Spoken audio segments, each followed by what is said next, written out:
Lowry and Michael Shivera were high school sweethearts. They grew up in a small rural town in New York State in the USA. There, even in the school, there were no more than 500 students in all classes. They met in the mid-90s when they were in the 7th grade. And already in high school, the young people began dating. Michael did not like studying, so he dropped out that same year. Lowry's parents personally discussed this with the guy. They insisted that his decision was unwise, since it would not be easy for him to find a good job and support a family in the future. Probably, the opinion of his elders influenced Michael, so the young man returned to school and continued his education, received a certificate, and then entered college. In 2006, the couple got married. Then they had a daughter named Isabel. After that, Michael was able to fulfill his lifelong dream. The young man always wanted to fly airplanes, and finally he managed to get a license and even get a job as a pilot. They experienced a lot during their marriage, but always stayed together.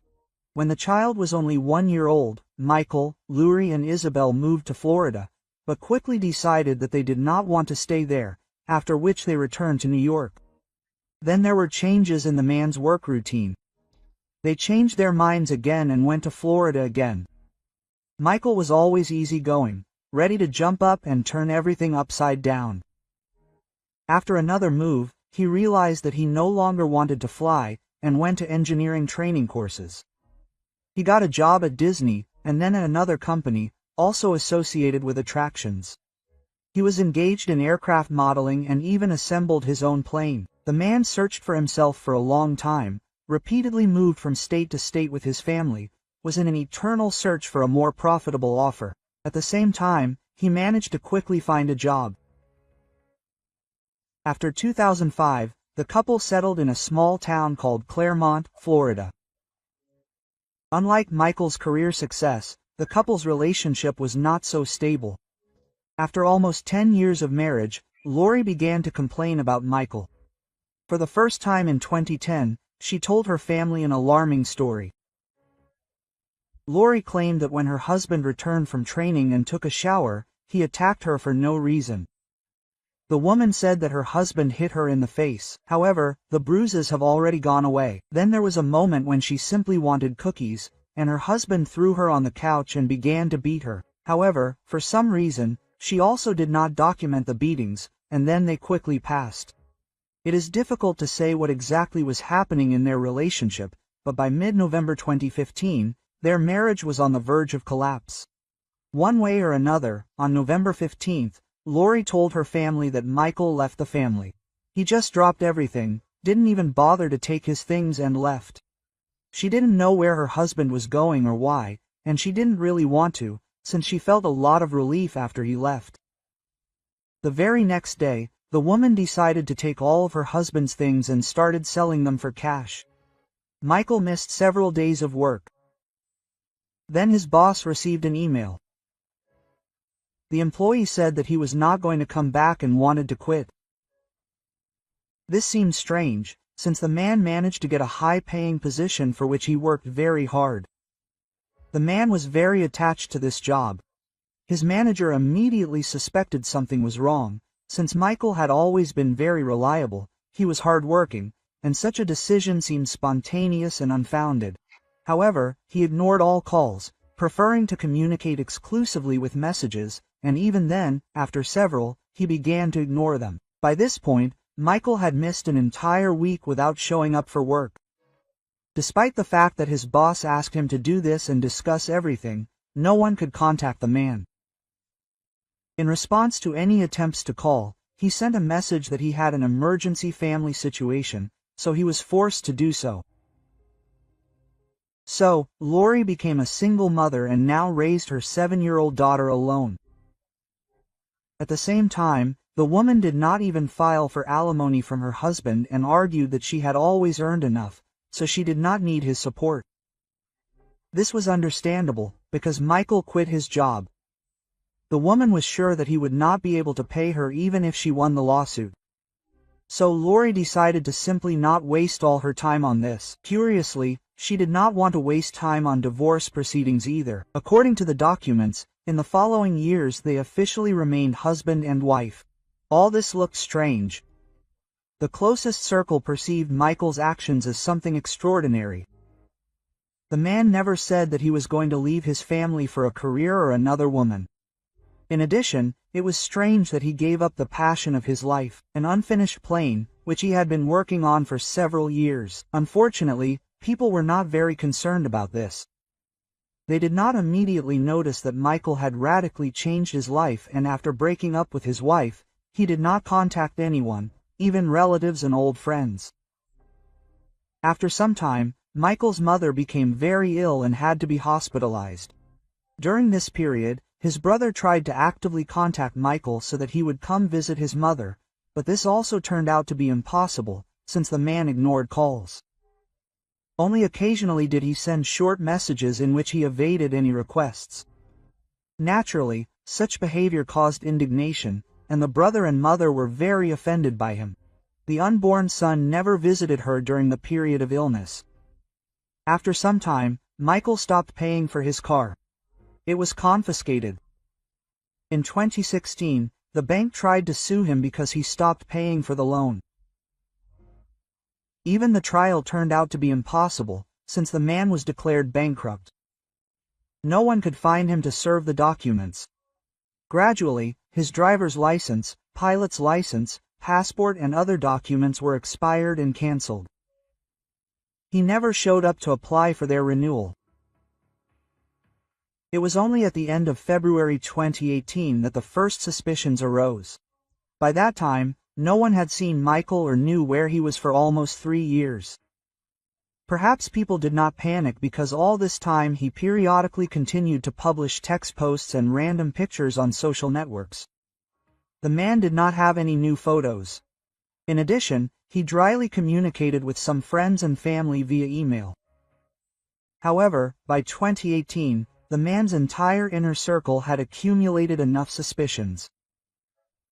People began to whisper that in fact, no one had seen Michael with their own eyes since 2015, no one had spoken to him in person. Close friends tried to call again and again. They began to share with each other. So people who had already managed to be offended began to feel anxious.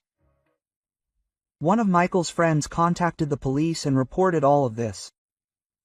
He requested a welfare check on the man.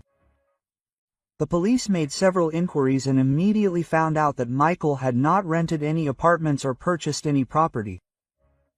According to the documents, he continued to live in the same place where he once settled with his wife and daughter. The police came to this house and asked Lori how they could meet Michael. The woman told the same story about his sudden departure when he abandoned the family. Initially, the woman cooperated with the police and let the officers inside. They inspected the house but did not find anything unusual here. However, something did not fit into the overall picture. Almost immediately, suspicions arose that something was wrong here. Therefore, they began to communicate with Lori more carefully. The police asked to inspect the courtyard, and here they found a concrete foundation. Judging by the woman's story, she poured it herself. For her, this was a way to remove the old duck pond, which was never completely finished. There were traces of a large fire on this concrete slab, which, according to the woman, she periodically used to burn unnecessary things. Curiously, when the concrete was poured, she engraved her name and the name of her fiancé Travis on it. All this looked strange, so the police agreed with Lori to come in a few days with specially trained dogs to inspect the territory. After this phrase, the woman immediately changed her behavior, became very nervous and drove the police away, saying that she would not let them into her house anymore. Naturally, this could no longer stop the investigation. The police began to suspect her involvement in the disappearance of her husband. Now it was necessary to wait for the issuance of a warrant to inspect the house and the site. There were more than enough grounds for this. Michael was supposed to live in this house, but no one had seen him for 3 years. On March 9, 2018, law enforcement agencies were issued a warrant, and they returned to the suspect's house. The woman was angry. She tried to drive the police away, but with a warrant they could legally conduct an inspection. When they came to the backyard of the house with a dog trained to find the smell of a corpse, the animal immediately sensed something was wrong and approached the concrete slab. The place was first checked with a radar. A cavity was found under the slab. Then it was decided to check what was inside. When the slab was destroyed, a human skeleton was found. It was wrapped in a blue tarpaulin and tied with a green rope. Michael was officially declared missing just a month before the skeletal remains were found in the backyard of his house. They were in such a bad condition that even obtaining DNA samples was difficult. Identification was made using dental records. Then a forensic expert confirmed that he had died more than 2 years ago. Naturally, law enforcement officers only became more suspicious. After all the posts and messages that the man sent during this time were fake. Even the style of the letter made it clear that they were sent by another person. It makes sense that the killer had to be the one sending all this out, wanting to delay the search for Michael and confuse everyone as much as possible. Naturally, Lori became the prime suspect. Despite the poor state of preservation of the man's body, the medical examiner determined that Michael died from a shot to the back of the head from a .38 caliber pistol. An interesting fact was immediately found in Lori's records. It turns out that in Florida, she owned a whole collection of firearms, which included a pistol of that caliber. When they wanted to take it for a ballistic examination, the woman said that it had been lost or stolen many years ago. Curiously, no statement was filed about this, although according to the rules, the owner of a firearm had to immediately report it. A check of the woman's computer and cell phone showed that out of the entire immediate circle of the deceased, she was the only person who never tried to call him or even send him a text message. This seems strange, considering that on November 15, 2015, Isabel's father simply passed away. He loved the girl, was a loving, caring family man. And no one believed that Michael could just leave her and not even be interested in his daughter's life. Checking the IP address from which the posts on Michael's social media page were sent led the suspect to the computer. Lori immediately said that she was not the only person who used the computer. According to the woman, she actively dated other men after Michael's death and even tried to get married again, despite the fact that she was not divorced, so several people had access to the computer at different times. Some of them could make publications, but it was hard to believe. Why would some strangers who did not even know Michael arrange such pranks? Further testing showed that Lori could have been unfaithful to her husband, even when he was alive. The main suspect shared that one day at the school her daughter attended, she met a man named Jeremy Townsend. The first thing he noticed about her appearance was the bruises left by her husband on her face. At their next meeting, he handed her a note with his phone number and said that he knew what she was suffering from, so he offered to help. According to her, she called Jeremy after another beating from Michael. After the meeting, they began a secret relationship. The man promised that he could help her cope with her cruel husband and problems in the family. At the same time, Lori insisted that she wanted to file for divorce, but Michael did not allow her to do so. The woman said that after some time, she found out that Jeremy was lying. He started dating her when he left his wife, but they did not divorce, and after some time they got back together. In any case, this played an important role for her, since the woman realized that she did not need her husband, who regularly beat her and committed domestic violence. On November 10, 2015, she approached Michael and announced that she was leaving him. He took it calmly. Lori told the police that after 5 days, her husband simply left her. She had no idea where he was or what was wrong with him. She simply didn't care about the tyrant. According to the woman, she only heard that her ex-husband had gone somewhere towards Georgia. About 6 months later, in May 2016, Michael came home again. But from the very beginning, he was aggressive. First, he attacked and was very cruel. The man threatened to kill her, threw her to the ground and started kicking her in the head. The only thing that saved her was that Jeremy was in her house. When the man saw the attack, he took a gun from the woman's collection and shot Mike in the back of the head. Mike died almost instantly, since 7-year-old Isabel was in the house. Her mother was afraid that the child would witness the shooting. Lori said that she didn't want her daughter to see all this, so she wanted to get rid of the body as quickly as possible. The woman immediately took her daughter and left. And Jeremy stayed with Michael's body and promised to solve the problem. The man wanted to clean up the crime scene. The attack took place on a weekday morning, so Lori was able to just take her daughter to school and returned only a few hours later. She learned that Jeremy used the hole she and Michael dug to make a pond, but never completed the project. He dumped the body there and buried it.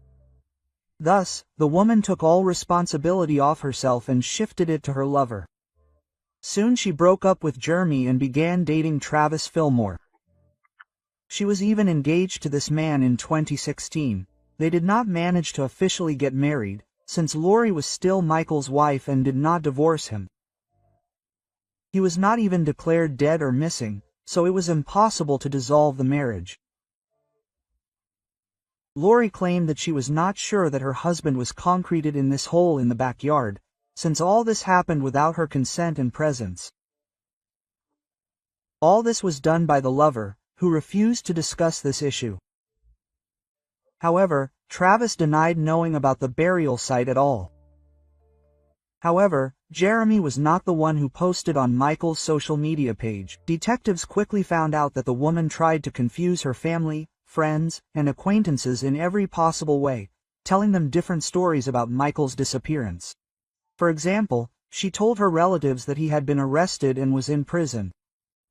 Friends believed that he had run away with another woman. This only increased suspicion against Lori. When it became obvious that the detectives did not believe Lori's story, her main suspect changed her. She still denied guilt, but now claimed that she was very worried about the outcome of the investigation. Most of all, Lori did not want to lose custody of her daughter, so she was afraid to involve the police in the case. The more they talked to her, the more discrepancies they found in her words. She began to get confused in her words. Parts of the story increasingly contradicted each other.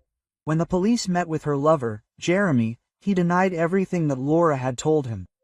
He called her a liar. He had no idea what had really happened to Michael up to that point. There were doubts in his words too, but the investigators found his story more credible than Lori's. He was offered to cooperate in order to prove the woman's guilt. Jeremy did not deny that he had indeed had a short-term affair with Lori, which her husband Michael found out about. Then he called his wife and told her everything. After that, numerous conflicts with his wife began, but Jeremy and his wife managed to improve their relationship. Even before that moment, he tried to distance himself from Lori, as she was turning him against her husband. After her disappearance, the woman said that she had taken care of Michael and that he would not bother them anymore. What exactly she meant by that remained a mystery to him. But since then, Michael had disappeared, and this looked suspicious. The police had 2 suspects. Now it was necessary to figure out which of them was really guilty. Or maybe both at once. This had yet to be determined. Leaned toward Lori, since she was the one posting on social media, trying to imitate Michael's life. On September 18, 2020, Lori Shivera was arrested on suspicion of murdering her husband. The defense attorney in this case saw a high chance of winning. He argued that much of the police evidence was circumstantial. It was believed that he was going to build a tactic on self-defense, domestic violence and Lori's story, according to which she had nothing to do with either the murder or the concreting of the body. The prosecutor's office insisted that Michael, Jeremy and Lori formed a love triangle. Trying to sort it out, one of the participants died. After initial discussions, the woman's charges were downgraded to second-degree murder. The issues of mitigating circumstances in the form of domestic violence and self-defense were only discussed. The trial had only just begun in September 2024, as hundreds of pieces of evidence had to be analyzed and compared. By this point, prosecutors were confident that Michael's murder was not a case of self-defense or even a love triangle. In fact, it was a blood feud. Even now, there was still a sinister element to the case. Lori claimed that her husband had disappeared in November. While the investigation found that Michael's credit card activity had ended in September, it was also during this period that Lori's neighbors noticed that she had acquired a large pig that had taken up residence in the yard and barn. At the same time, they began to complain of a strong, putrid odor. But when asked about it, she always blamed it on the new animal. It seemed that the pig was somehow connected to the crime, but how exactly? It remained unclear. Interestingly, the defense attorney did not reveal part of the defense's tactics until the very beginning of the trial. Now, details of the case that had remained confidential have been made public. They implied the results of communication with Isabel, who was Michael and Lori's 7-year-old daughter at the time of the crime. At the time of the trial, she had already turned 15. She was due to turn 16 within a month.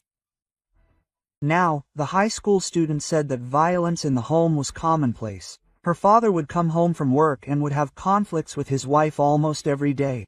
His behavior gradually became more and more violent. By the fall of 2015, the girl was in constant fear in her home.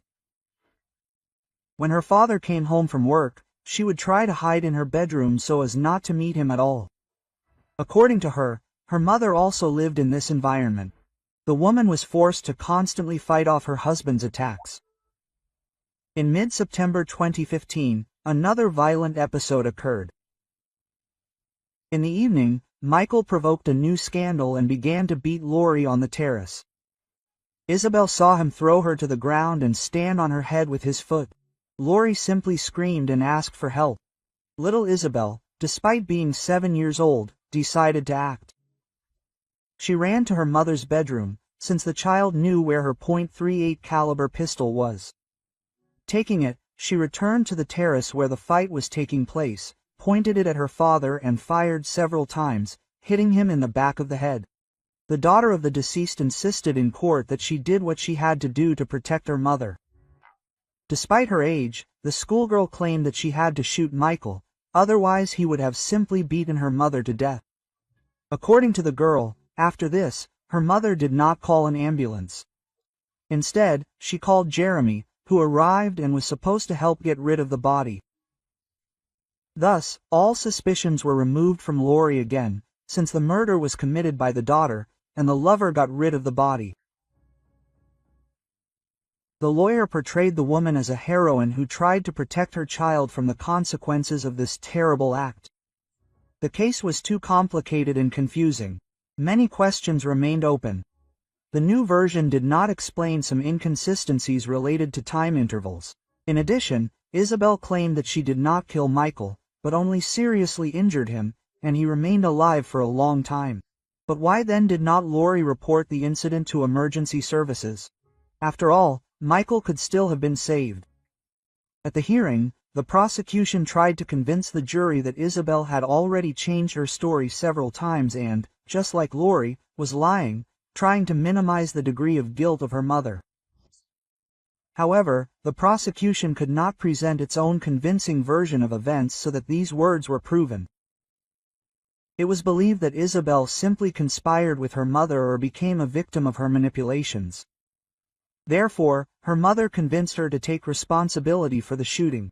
After all, due to the age of 7, the child was not in danger. She would not have been sent to prison. However, the prosecution had something to answer for, since detectives had collected a lot of data over the years of waiting for the trial. Despite all the hard work, there was not a single witness who would corroborate Lori's words. Friends and family members had never heard Michael behaving cruelly towards his wife or daughter. He had never raised his hand against her and tried to avoid any quarrels, as he was always a peaceful and calm person. Neighbors who lived near the couple's house also did not hear any conflicts, despite the fact that Lori claimed to have been humiliated, insulted and beaten almost every day. The only questionable moment was the woman's appeal for a restraining order. However, this story was not all smooth sailing either, as she refused it within a few days.